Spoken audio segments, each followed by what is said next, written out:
expliquer pourquoi,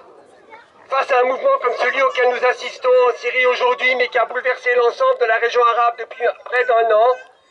une organisation de lutte contre le racisme apporte sa solidarité à ce mouvement. Les luttes actuelles du peuple syrien, comme celles qui les ont précédées dans les autres pays, sont des luttes qui toutes ont réclamé ce que tous les peuples du monde veulent quand ils veulent se libérer.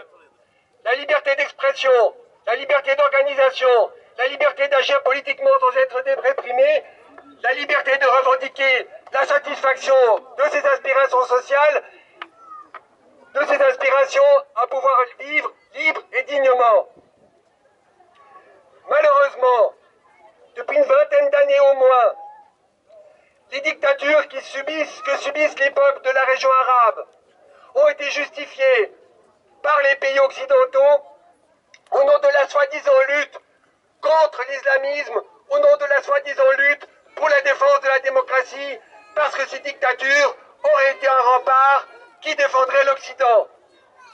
Les révolutions auxquelles nous avons assisté, celles auxquelles nous assistons actuellement en Syrie, montrent que tel n'est pas le cas. Et les peuples et des millions de travailleurs européens l'ont bien compris, qui au lendemain des grandes mobilisations qui ont fait tomber les dictateurs Ben Ali et Moubarak, se sont soulevés en Tunisie, se sont soulevés en Grèce, se sont soulevés en Espagne, se sont soulevés jusqu'au Mexique, en Amérique, en revendiquant comme mot d'ordre et en s'organisant par dizaines de milliers sur des places, qu'ils allaient faire la même chose que ce qu'ont fait les Arabes. Malheureusement,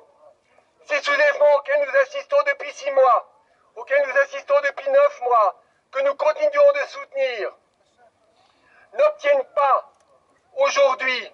le soutien qu'ils mériteraient de la part des opinions publiques occidentales, de la part des forces politiques démocratiques occidentales. Et c'est un paradoxe. Et c'est un paradoxe contre lequel nous devons lutter, contre lequel nous devons continuer à lutter. Alors que lorsque Ben Ali est tombé en Tunisie, lorsque Moubarak est tombé en Égypte, par millions, les Européens se sont reconnus dans ce combat et ont vu que ces luttes pour la démocratie et les droits sociaux étaient les mêmes que celles auxquelles ils aspiraient. Depuis 6 mois,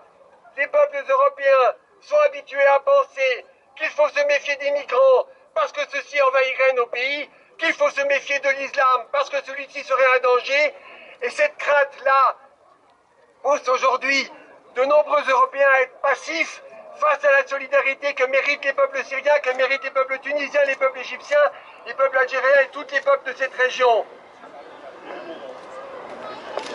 Nous apportons notre soutien le plus total